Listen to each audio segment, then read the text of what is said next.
Dernière rotation, c'est la 5e. Va plus. Après un bon petit café, hein. Une journée au boulot. Bonjour. Bonjour. Bien sûr. Merci. Merci à vous, bonne journée. Bonjour, bonjour. Bien sûr.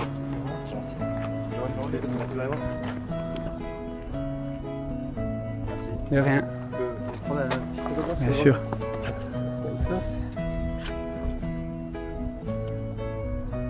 Merci à vous, bonne journée.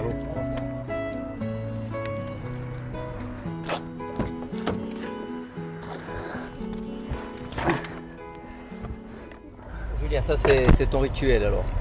C'est ça, on sort de l'entraînement, on monte dans la voiture et on rentre à la maison. Hein. Et direct Loredo et Gazinca. Direct, moi je suis juste en dessous à Olmo, donc je m'arrête à Olmo un peu à la maison. Et après je rejoins ma femme et le petit à Loreto, ils travaillent là-haut, du coup je les rejoins sur la place. Tu dois être celui qui habite le plus loin, parce qu'il y a quand même une quarantaine de minutes, voire plus quand il y a les... Tu n'es pas trop à l'amende. Non, on avait fait le choix avec ma femme de rester là-haut, j'avais décidé de rester là-haut au village pour être tranquille, même pour le petit, puis c'est calme, puis voilà, là-haut c'est un peu un autre contexte, on ne parle pas beaucoup ballon et je pense à autre chose, ça me fait du bien aussi des fois. Ta rentrée à Foriani, j'allais dire presque la deuxième rentrée, là si tu te remémores, 73e minute contre Amiens, quelle sensation après ces mois de souffrance, de revenir comme ça dans la compète? Incroyable. J'avais l'impression que c'est la première fois que je rentrais à Foriani avec ce maillot en fait, parce que vu la blessure, vu un peu le contexte compliqué l'année dernière que j'ai vécu, je pense que c'était comme si c'était ma première rentrée avec ce maillot-là et j'ai pris un plaisir fou à rentrer sur le terrain et à aider les copains à tenir le score. Bon, on en reparlera tout à l'heure de ce retour au Sporting. On se retrouve in paese à Loredo e Gazinca. Ecco, moi, Loredo e Gazinca, le refuge de Julien Magiotti, au pied du Mont Sant'Agnolo, à Chiesa Sant'Andria et à Fontanone. Voilà, c'est là, Julien, donc, que tu viens te ressourcer et Caibassa di Donerbi après ta blessure. Quasiment tous les jours avec le petit ou ma femme, on monte là et on passe les après-midi au café, à jouer au ballon, à jouer à la belote, à faire autre chose que le ballon, ça fait du bien de temps en temps. Ouais, ça n'a pas été trop long ces blessures. Enfin la deuxième peut-être, quand il t'arrive un coup comme ça. Ouais, la deuxième a été beaucoup plus dure parce qu'on ressort de 6 mois de rééducation et de suite on repart. Et 4 ou 5 matchs après on repart encore dans 6 mois de rééducation, donc ça a été un peu frustrant et très très long la deuxième. Allez, village ou pas, première destination c'est le terrain de foot. Ah, ça c'est façon de parler. C'est mon rituel, je suis obligé de passer, pouvoir jouer. Ouais. C'est la règle. Bon, on est dans une région de foot quand même, pas loin d'ici il y a Vescovato, au Paese di Charlot, Venzolasca, quello di Fred Antonetti et à c'è Loredo. Et puis il y a la relève, apparemment, c'est déjà pronti. Tous les jours on est obligé de jouer, de faire de passer une demi-heure avec eux, de leur donner un peu du temps. Ah, lui bien Jamerca, hein. Giovanni c'est le buteur. Hein. Joli. Allez Basile, viens tirer, viens tirer. Allez, viens vite, tire. Allez, tire. Bien joué. Attends, tu marques et tu célèbres avec tout le monde comme si on était devant 10 000 personnes. Tu sais le faire ça. Allez. Allez, marque.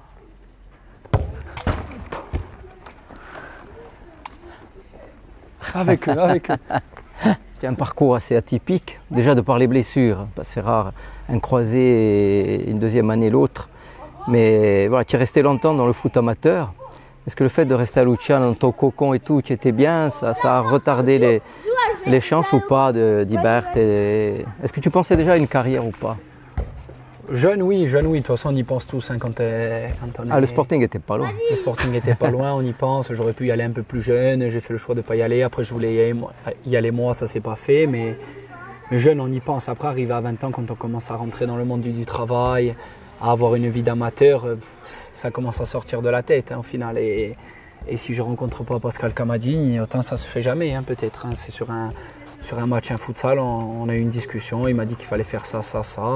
Et après, comme j'ai eu la chance que Stéphane Rossi m'emmène aussi. Il y a eu beaucoup de facteurs chance. De toute façon, il faut un peu de chance, mais j'ai eu la chance de rencontrer Sté et Pascal qui m'ont vraiment poussé vers l'avant et qui m'ont donné ma chance. Ouais, on va reparler de ces deux hommes-là qui ont compté. Mais pendant ta période de Luciana, il s'est passé beaucoup de choses aussi. J'ai même lu quelque part que tu t'étais essayé à la ferronnerie. Gébert ou non? Oui, j'ai appris le métier. À l'école, j'étais pas très doué, mais j'ai appris un métier. J'ai appris un métier, l'ami de mon père à Stadson, chez Jean-Luc Delatour. Donc j'ai fait 3 ans de bac pro, j'ai travaillé 1 an et voilà. Et dopo, sei giunto qui in Loreto, familialement parlant, c'est mica lontano di Odobaese, à Olmo. Non, j'ai rencontré ma femme qui est de Olmo et Loreto et je suis resté là vivre. Ça fait 4 ans et demi maintenant qu'on vit là et qu'on est là tout le temps. Voilà, qui c'è a piazza, amava la un café. Allez, après oui. Après je reviens, après on joue ensemble. Allez, à dos. Après quand on a un personnage public et café au village, tu es obligé de les faire tous. Tu es obligé, ouais. Bon là ils ont réouvert cette année. Le préféré il est où? Il n'y en a pas. Non, moi je veux plus chez Jean-François Loreto pour être... C'est plus la famille à Giulia, là c'est pas de la famille à Giulia, mais c'est pareil au final. Tu vas de partout, tu fais le tour vite. C'est le film du petit. Ah oui, lui il est content, méga vite, il est heureux. Allez, ci busiamo 2 secondi de ton bol. Oui, c'est bien. On est bien là, non? À Briscourt. Il fait bon, c'est agréable, il y a de l'air. On a de quoi oublier le foot, façon de parler. On est là pour le foot, mais bon. Des fois, ils nous en parlent, les jeunes ou même les anciens, ils nous en parlent un peu, mais j'imagine. C'est plus calme. On doit parler que de ballon, enfin les lendemains de match, à mon avis. Bon, le lendemain de match, il y a le débrief, la moitié regarde le match. On sort mica. Tu ne sors pas le lendemain de match? Ça dépend. Non, mais oui. Ça dépend comment ça se passe. Ça dépend. Non, mais oui, moi toujours. Même si, malheureusement, des fois ça se passe mal, il faut pas avoir. Faut affronter les problèmes, il faut aller. Non, mais ici, c'est des petites discussions, ça rigole un peu, ça m'agagne, mais c'est bon. Alors, Dieu, tu as mis du temps à sortir du football amateur, et puis, qui t'a fait sortir des bars-là, oui, il y a eu 2 hommes. Le premier, c'est Pascal. Comment ça s'est fait, cette rencontre? En fait, Pascal, j'ai fait un futsal avec lui, je jouais avec lui au futsal et à la fin du futsal, il connaissait un peu papa, donc on a parlé un peu tous les deux et il m'a dit, regarde, si tu veux jouer un peu plus haut, après c'est toi, si tu vas et je te présente quelqu'un qui va te faire perdre du poids, qui va te donner un rythme de vie que j'avais pas, que j'avais un rythme d'amateur, j'avais une vie normale. Mais là, c'était... Totale confiance. Totale confiance en Alors Pascal. que... J'ai eu un déclic, je connaissais un peu Pascal, je connaissais sa carrière, je connaissais un peu le joueur que c'était, numéro 10 comme moi, donc de suite ça m'a fait rêver un peu. Et suite à ça, il s'est engagé au Gallia avec Tchouki, il a donné un coup de main à Tchouki au Gallia, donc il s'entraînait avec nous, donc il me poussait toujours vers l'avant, toujours derrière moi, et jusqu'à que je signe à Cholet. Et avant que je signe à Cholet, je l'appelle, je lui dis Pascal, qu'est-ce que je fais? Il vient de m'appeler, tu vas à Cholet. Tu fais ta valise et tu montes, il m'a dit. Il m'a même pas donné une seconde de réflexion, pas de réflexion, il m'a dit tu vas direct et tu essayes, c'est une chance. Il nous a parlé de toi, Pascal. Alors, on m'a demandé de filer un coup de main au Gallia, qui était en National 3 à l'époque. Donc j'arrive pour les premiers entraînements, je connaissais personne. Et je vois un grand gaillard avec une démarche un peu comme marche Julien. Là. Ça va lui faire plaisir. Ouais, il va se reconnaître, ils marchent tous comme ça dans la famille. Donc, je regarde les premiers entraînements, les premiers matchs, et au bout d'un moment, je suis allé le voir parce qu'il était au-dessus de tout le monde, mais il était aussi au-dessus de tout le monde en poids. Donc je suis allé le voir et je lui ai dit, voilà, tu n'as rien à faire ici pour moi. Tu es un jeune joueur avec des qualités et ce serait dommage de gâcher ton talent en National 3, à te retrouver jouer contre des types qui ont la quarantaine et qui sont bedonnants. Si c'est ça ta seule motivation, je ne comprends pas. Et de fil en aiguille, on a continué à discuter, à échanger. Et puis au bout d'un moment, il m'a dit, voilà, si tu es prêt à m'aider, moi je veux bien faire les efforts de mon côté.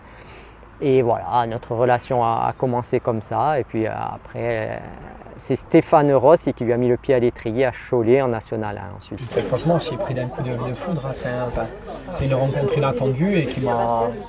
Et tous les jours, hein, depuis que je suis parti à Cholet, dans la semaine, il m'appelle, comment tu te sens, comment elle a été la semaine. Tu m'as gagné un peu ou pas? Oui, tu vas débuter, tu vas pas débuter, qu'est-ce que tu en penses, les choix, pas les choix.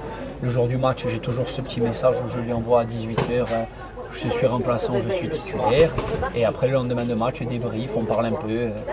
Mais c'est une relation. C'est devenu un vrai ami, Ouais, voire un confident. C'est mon confident un peu, c'est surtout footballistique, hein, ou même dans la vie. Hein. Dans la vie, surtout quand j'ai eu mon croisé, il m'a fait comprendre qu'il fallait penser à autre chose, qu'il fallait faire dans la vie, ce que j'allais faire après, me concentrer. Mais voilà, c'est des choses où Pascal il me conseille très bien. Et l'autre épisode, l'autre homme qui te fait faire un bond en avant et sortir de Corse, hein, il faut le dire comme ça, c'est Stéphane Rossi, qui est à Cholet à ce moment-là, en national. En national avec Cholet. Et qui t'appelle. Il m'appelle et qui me dit j'ai regardé ta saison au Gallia, elle est très bonne. Surtout que moi l'année d'avant, il est au Sporting, on le joue en match amical. Je fais un très bon match. Le soir, en rentrant à 23h, je l'appelle, je lui dis que je veux signer pour lui. Et il me rappelle le lendemain, il me dit ça peut pas se faire, il y a des complications. Je l'avais appelé moi-même. Et 7 mois après, c'est lui qui m'appelle, il me dit tu prends l'avion et tu montes avec moi à Cholet. Ah, c'est la première marche. Ouais, la première marche, c'est la qui première va t'amener après vers le professionnalisme. Après, ça a été dur au début, je suis arrivé tout seul. Premier changement. Le premier entraînement. Le soir, je suis rentré, j'ai dit à ma femme, on refait les valises, on s'en va. Je connaissais personne et je n'étais pas habitué à ça. Je n'étais pas habitué à.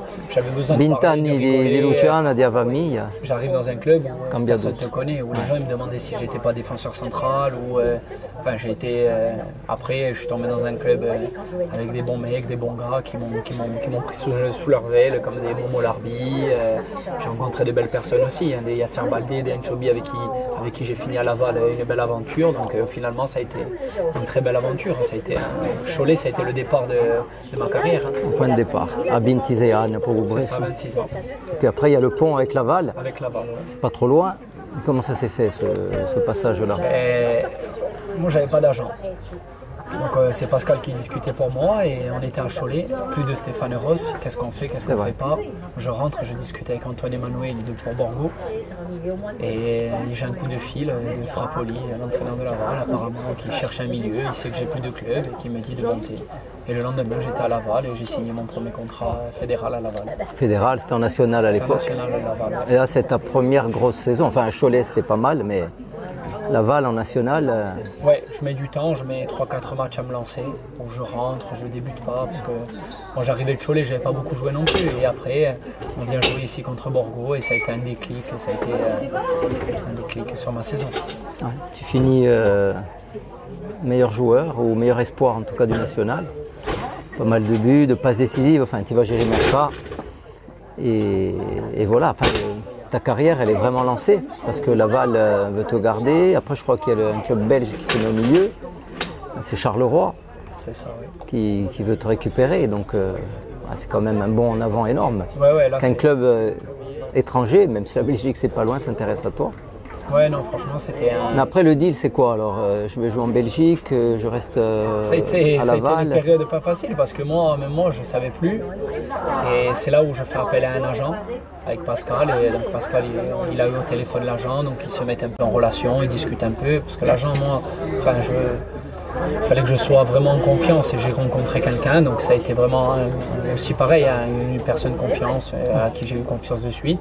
Mais à Charleroi, toujours pas finalement. Mais j'arrive en fait, c'est un truc bizarre, j'arrive à Charleroi et 1 heure après, quand je signe le papier, je rencontre aucun joueur, même pas l'entraîneur, et on me dit tu reprends le train, tu retournes à Laval. J'étais avec ma valise et mon sac. Je savais pas moi comment ça allait se passer. J'arrive à Charleroi et 1 heure après, je reprends le train à Laval. Et le soir, j'étais à Laval. Ça s'est fait sans que tu le saches. Ça a été un coup parce qu'eux ils avaient déjà repris en Belgique. Et du coup, je pense que ça a été. Laval voulait à tout prix me garder, donc ça a été une affaire entre les deux présidents qui se sont réglés. Bon, c'était un mal pour un bien. Parce que voilà, Laval, tu connais, et Laval est en Ligue 2 à ce moment-là. Parce que tu as participé à la montée. Et c'est tes débuts dans le monde professionnel. Ton premier contrat pro.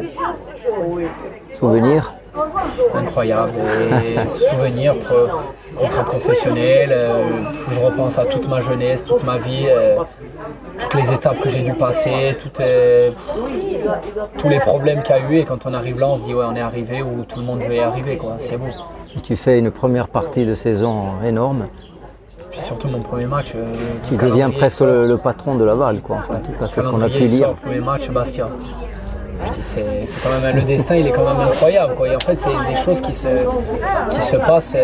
C'est incroyable de revenir jouer contre Bastia, mon premier match en professionnel. C'était un clin d'œil. Ouais, c'était un petit clin d'œil à la vie. C'était un clin d'œil à la vie et c'est beau. Franchement, c'est beau. Le jour, c'était quelque chose d'assez. La Même journée si tu aurais aimé être dans l'autre camp. Oui, mais la journée, elle était incroyable. Je ne savais pas comment j'allais jouer ce match. J'avais les jambes, elles étaient Et le souvenir que tu en as de ce match, parce que tu étais un peu... C'est passé vite, c'est passé très vite. Puis avec Laval, on a gagné. Ça s'était bien passé pour nous, c'était incroyable. Je loupe un penalty le jour. Oui, c'est vrai. C'était une sensation incroyable. Bon, mais quelque part, c'est un peu embêté de gagner à Bastia. C'était pas facile, c'était dur toujours de gagner ici. Oui. L'avantage aux amis et tout. Après, pour Laval, on était contents, mais c'était dur. Ouais. Et après, il y a cette première blessure, on ne va pas y revenir, on en a déjà beaucoup parlé, qui te retarde alors que tu es lancé dans le monde pro et que tu es bien lancé d'ailleurs. Ça te retarde beaucoup. Je ne sais pas si ça te met un coup derrière la tête en te disant que, bon, la première, non, parce qu'en fait, elle est un peu à l'image de ma carrière. C'est une blessure où de suite, je repense à rejouer. Où je ne sais pas ce que c'est. Un ligament croisé, je ne sais pas, l'opération, je n'avais jamais eu de blessure. Donc je me dis, moi, en 2 mois, je joue. Je dis au coach, ne vous inquiétez pas, après la trêve, je suis là. En général, c'est quoi, 5-6 mois c'est 6 mois d'arrêt, bien. C'est très très grave. C'est très très grave ce que tu as lu, il va y avoir une opération et j'y pense même pas. Je me dis, mais c'est pas grave, je me fais opérer, je reviens. Et de suite, j'étais prêt à 3 mois et demi, je m'entraînais, à 4 mois et demi, je tape à la porte du coach, je dis, je vais jouer. Bien, on va se calmer et j'ai joué quand même à 5 mois et 10 jours. Ça a été très très très rapide. Et tu participes au maintien de Laval sur les derniers matchs. C'est ça, mais après ça a été voulu, c'était peut-être un mauvais choix, mais après quand c'est une première blessure, c'est ma première année professionnelle, Laval était en difficulté et je voulais tellement les aider que j'ai passé beaucoup d'étapes très très vite. Et là tu es en contrat à Charleroi, parce que tu n'es que prêté, et tu ne retourneras jamais à Charleroi non plus. J'y retourne un mois dans un hôtel, tout seul. Enfin, je parlais du terrain, tu as appartenu à Charleroi pendant presque 2 saisons et tu n'as jamais mis un pied sur le terrain parce qu'il y a le Sporting qui se manifeste. Alors là c'est Papa Noël. C'est Papa Noël, je suis à l'hôtel. C'est le rêve de toute une ville. Il y a eu des discussions après ma première blessure, on a eu la température un peu de ça, mais quand je suis à Charleroi à l'hôtel, quand je reçois l'appel du président, je réfléchis même pas, je vais au bureau, je dis je m'en vais, moi je prends l'avion ce soir à Paris, j'ai pris ma voiture, je suis descendu à Paris, demain j'ai signé, oui, c'était un choix, c'était un club que je voulais à tout prix y jouer. Je voulais y jouer à tout prix, donc j'ai même pas réfléchi, il y avait d'autres clubs, il y avait d'autres clubs qui étaient là, il y avait d'autres contrats qui étaient là, mais j'ai même pas réfléchi, j'ai dit à mon agent, il m'a dit mais il faut discuter, il n'y a pas de discussion, j'ai pris l'avion, je suis rentré ici. Et donc Claude Ferrand, c'est le 3e homme, j'allais dire, après Pasqua, après Stéphane, il y a le président Ferrand qui t'appelle pour te dire on te veut, sec. Sec comme ça, sec. Et toi, oui, sans discuter. Moi, j'ai pas réfléchi, je suis venu direct. Moi, j'étais très content de revenir. Oh, mais ça, c'est comme on dit, un des noms, le Sporting, c'est le rêve de gosse de tout footballeur d'ici. Quand on est en tribune, il met ton maillot. On est spectateur, on veut à tout prix jouer sur le terrain. C'est un rêve de gosse qui se réalise à cette période-là. Et festa en paese. Exactement. Festa Loredo. Puis je suis un jeune papa, je rentre, il y avait mon fils ici, je dis on a tout gagné, la famille elle a gagné. On va jouer à domicile, il y a la famille, il y a tout à gagner. Et c'est là où ça devient dur. Ok. Parce qu'on rentre dans un cocon familial, chose que je n'avais pas connue en étant professionnel à Laval, où on est un peu tout seul, on se débrouille, et là on rentre, et en fait, il y a un tout. Et quand on est professionnel... Il y a la pression aussi, tout l'environnement. Il y a une pression, normal. Il y a une pression ici, il y a un tout à remettre, il faut se remettre concentré, il faut se concentrer dans le ballon, que dans le ballon, et c'est des choses difficiles ici, c'est pas facile. Viens te boire le café, c'est pas évident. Ici, la gars du Sporting, c'est dur de sortir de... Ouais, c'est pas évident d'être professionnel ici. Après, c'est très très beau d'être professionnel ici, mais c'est pas évident. Et il a fallu une année d'adaptation pour y comprendre beaucoup de choses. D'où la blessure, peut-être la deuxième m'a fait du bien à comprendre et à préparer la saison d'après et à préparer le joueur que je suis. Finisce il caffè, è finito. Ouais. Salute, buonasera. C'est moins acharné que le foot là. Oui, la belote c'est calme. Hein? Eh ben, c'est calme, di bande di aiante. Ça doit être la 40e de la journée, je pense. Hein. Là, ça joue, c'est la Champions League, ils appellent. Bon, à l'arrivée, tu es un homme neuf aujourd'hui. Je suis un homme neuf, Hein? je suis un homme prêt. Et Doumé t'a accompagné dans cette galère, Hugo, Ouais. tranquille. Après, comme il disait Doumé, hein, à deux c'est plus facile. On s'est tiré les uns vers les autres. On essayait de toujours d'être le plus près possible tous les deux. Donc ça a été un peu. Gros soutien. Un gros soutien tous les deux, d'ailleurs. mutuel. On était amis, mais ça nous a créé encore plus des liens parce qu'on est monté à Clairefontaine ensemble. On a eu la même blessure, lui un peu plus grave. Donc on a été toujours là l'un pour l'autre. Mais c'est des choses qui font là-bas. Mais c'est des choses qui, voilà, dans la vie, ça nous a fait du bien. Et moi, ça m'a fait du bien de me retrouver, de me dire, ok, d'accord, donc qu'est-ce qu'il faut faire pour plus se blesser, qu'est-ce qu'il faut faire à côté pour être plus performant. Et c'est là où Fred Antonet, avant la reprise, a été très utile pour nous. Il nous a mis un prépa à disposition 3 semaines avant la prépa. Chose qui a été, moi ça a été un énorme, ça a été efficace pour moi. J'arrive à la prépa comme si j'avais rien eu, quoi. Donc ça a été un énorme point positif pour moi et pour Doumé. Et la prépa, tu l'as encaissé La prépa, bien. ouais, je l'ai très bien encaissé. J'ai pas été blessé une fois, j'ai pas eu une gêne une seule fois, j'ai pas manqué une séance une seule fois. Donc pour moi c'est comme si j'étais tout neuf. Hein. J'ai une prépa réussie. Donc quand on réussit une prépa. Et quand on fait une prépa entière sans blessure, la saison elle peut que être bien et que être positif. Ouais. Bon, on va creuser les doigts pour En que là tout cas, vraiment en tout cette cas, saison. on a tout ouais. fait pour, j'ai tout mis de mon côté pour y arriver, quoi. Le nouvel environnement du Sporting, le nouveau staff technique, de nouveaux joueurs, come disenti, au milieu de tout ça. 100 fois mieux. On Ouais. a l'impression d'être, je dirais, peut-être un nouveau club, un nouvel élan et chose qu'il fallait au club, quoi, pour avancer, pour devenir vraiment professionnel, quoi. Ça a fait du bien à l'effectif et nous, les joueurs qui étaient là l'année dernière, on a ressenti un ouf de soulagement. Ça ouais. nous a fait ça nous a ramené Bonsoir. que du bien. Là, tu arrives à l'âge de la maturité, père de famille, tu l'as dit, piano piano avanziamo da vita. Et donc tu as envie, là tu as vraiment envie de lâcher les chevaux, comment on dit, de profiter de ce qui t'attend. Et oui, là, pour moi, c'est comme si j'avais signé maintenant au Sporting. C'est ma première année, je suis en Tu as pleine envie. confiance, Tu te sens bien. je me sens prêt à faire la saison dont je rêve. Donc, comme j'étais parti à Laval, mais de la finir, d'aller au bout et d'avoir quelque chose de beau à la fin, parce que le club mérite, les gens qui travaillent au club méritent qu'on ait une belle saison, qu'on finisse le plus haut possible. On en parlait un peu tout à l'heure, tu as dû attendre la deuxième journée, le dernier quart d'heure, comme une libération à cause de cette blessure, mais très très belle rentrée. D'ailleurs le coach l'a souligné. Et quand tu entends un coach comme ça qui arrive et qui te dit on va avoir besoin de Julien, pour toi c'est quelque chose de fort.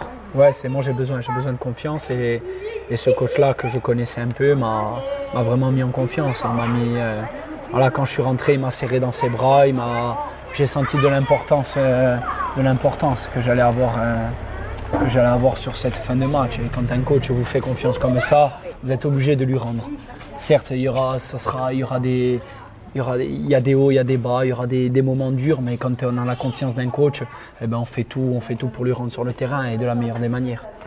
Siamo davanti alla chiesa di Oloredo, l'église baroque. On peut faire un peu de tourisme de noi e fa pubblicità dei nostri paesi. On va prier, on va croiser les doigts pour que ça soit ta saison, Julien, En tout cas, et celle du Sporting. Hein. Surtout celle du club. Le plus important, c'est le club. Après, si tous les joueurs on est performants, et si tout le monde est à 110%, ben, on va y arriver. Ma finisce tanta sta vista, parce que l'Oredo di Gazinca c'est assez haut et paraît qu'il y a une vue magnifique sur la plaine. Ah, souvent, les gens, quand ils arrivent là, ou même moi, quand j'ai des amis qui arrivent, je les emmène toujours là. Ma femme m'a montré cet endroit-là, et quand on arrive là, je pense que des fois, d'y se retrouver, ça fait du bien un peu. Bon, c'est tout un symbole, hein. Il y a une table panoramique pour un meneur de jeu qui doit justement avoir Tout les devant yeux lui. bien ouverts. Et là, on a la Voilà, vue. que io do des Rennes. Toi, tu es en milieu de terrain et tu as tous les attaquants et le but en face. À lancer. Hein. Tiens, pour l'anecdote, j'avais lu que tu avais commencé attaquant. Oui, jeune. Do jogador d'arrêt, enfin tu as tout fait. J'ai commencé attaquant et arrivé au Pôle Sport à 12 ans et on m'a mis derrière, défenseur central jusqu'à 20 ans, 21 ans. Mais après, je m'ennuyais derrière. Donc j'ai dit, il faut que je trouve une solution, il faut que j'aille devant pour m'amuser. Parce que derrière, oui, c'était bien, mais c'était pas mon vrai poste, c'était pas naturel. Et là, milieu de terrain, c'est sûr. Mais offensif. Oui, après. Plutôt je te d'arrêt à l'attaquant qui est porté vers l'avant. On l'a vu vendredi, le coach a eu besoin de moi en neuf. Ben, je me suis mis en neuf pendant un quart d'heure. C'est comme ça. Moi, on peut dépanner à tous les postes, mais mon vrai poste, c'est vraiment numéro 10. Julien Majoti, merci. Pesta visita di sto bello paese. Merci à vous. Et puis, comme on disait tout à l'heure, ben, voilà, on te laisse devant la table d'orientation. Orienter ta vie, orienter ton jeu. Ouais, c'est gentil. Merci à toi en tout cas. A presto. Allez, à bientôt. Ciao.